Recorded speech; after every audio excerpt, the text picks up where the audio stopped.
Hello အားလုံးပဲမင်္ဂလာပါ One Create YouTube Channel နဲ့ပြန်လည်ကြိုဆိုလိုက်ပါတယ်ကိုက Photoshop လည်းသုံးနေတယ်ကိုမှသုံးနေရ Photoshop ကိုစက်ကလည်းမနိုင်ဘူးတော့ဖုန်းပဲရှိတယ် tablet တို့ဘာလို့ပဲရှိတယ်ဆိုရဲလူရဲ့အတွက်ကိုအသုံးတဲ့စီမဲ့ Photoshop နဲ့ဆင်တူတဲ့website လေးတစ်ခုကိုကျွန်တော်အခုပြောပြသွားမယ်ပေါ့နော်အခုပဲကျွန်တော်ကြည့်လိုက်ကြအောင်ကဲရုံးတော့ကျွန်တော်ဒီ browser ထဲကိုရောက်ပြီဆိုလို့ရှိရင်ဒီမှာ Chrome ထဲမှာပေါ့နော် Chrome ထဲကိုရောက်ပြီဆိုတာနဲ့ဒီမှာကျွန်တော်PHOTOPEA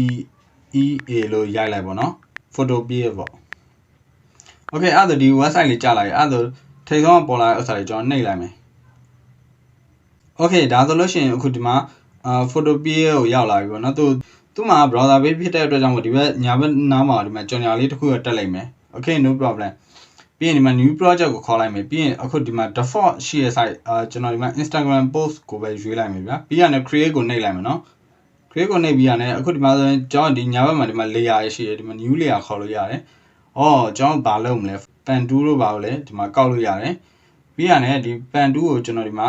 direct selection tool နဲ့ဒီမှာ shape လေးတွေကိုယ်စိတ်ကြိုက်ပြန်ပြီးတော့ပြောင်းပြီးတော့ရွှေ့လို့ရသေးတယ်ပေါ့နော်ဟုတ်ပြီးရင်ဒီမှာဘာပါသေးလဲဆိုတော့ဒီမှာ Photoshop လို့ပါပဲအကောင်လုံး 100% နီးကို Photoshop လို့ပဲဆင်တူတယ်ဒါဆိုရင် brush ရှိမယ်เนาะသူဒီမှာဆိုရင်ဒီမှာ brush setting နဲ့မှာဒီမှာ brush တွေထပ်ရွေးလို့ရသေးတယ်ပေါ့နော်ဒီမှာ fader တွေပါတယ်ဒီမှာ 3D အောင်ပါတယ် liquify vanishing point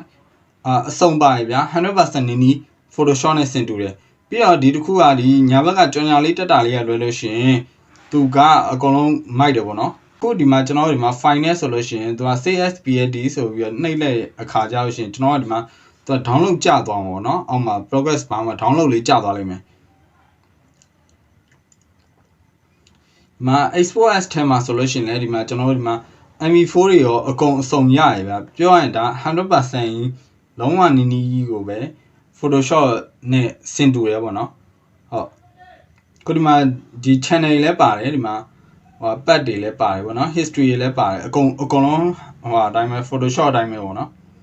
ဟုတ်ကဲ့အခုကျွန်တော်ဒါပြောရည်ဆိုအကုန်လုံးသိမယ်လို့ထင်ပါတယ်အခုဒါစမ်းသုံးကြည့်ပါအခုကျွန်တော်ဒီမှာပြနေတာဒါiPad version မှာပြနေတာပါပြီးရင်ကိုယ့် tablet မှာလည်းသုံးလို့ရတယ်ပြီးတော့ laptop မှာလည်းဒီ photopea.com လို့ရိုက်လိုက်လို့ရှိရင်ဒီမှာသုံးလို့ရနေပြီပေါ့နော်ဟုတ်ပြီးတာနဲ့ကျွန်တော်ဗာရတယ်